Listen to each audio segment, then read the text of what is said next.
Dear friends, this Shabbat we'll be reading the portion of Pinchas. And the Torah tells us the aftermath of the terrible plague that happened to the Jewish people when the Midianite nation, along with the Moabite nation, tried to seduce through their beautiful women the Jewish men into immoral sexuality and idol worship. And when a plague broke out and it was hurting the Jewish people, Pinchas stood up and through his action stopped the plague, woke everyone up to how they were degrading themselves and spiraling out of control.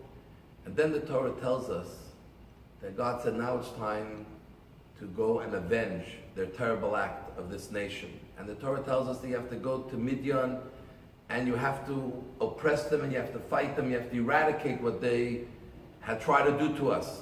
And the question is, there were two nations involved. There was Moab and Midian.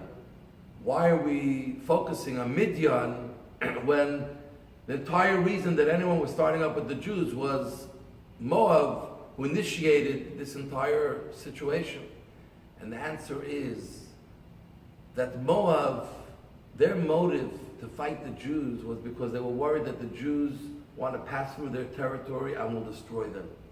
So they didn't like the Jews, but yet their motive was based on defense. But the Midianites were not anywhere near the Jews. They had no business with the Jews. Why did they join in this battle against the Jews? And this is because they were purely anti-Semitic. They had a hatred for the Jews and they joined in just to fight against the Jews. Because Midian represented the people who are divisive and try to create disunity in the world, and especially with the Jews who stand out in the world.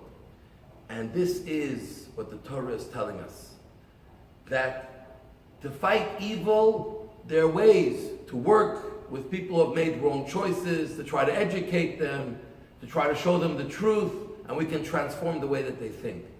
But people who are driven by disunity, by breaking up, by disrupting, these are people that you cannot really transform. You can't reason with.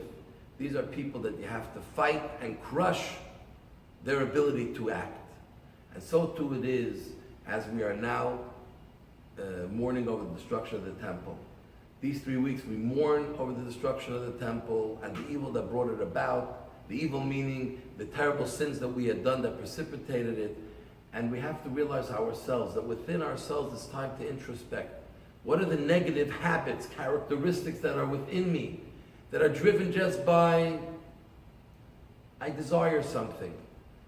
Or what are the things that are driven by just bad character that is just trying to corrupt me, to hurt me, and for me to hurt others?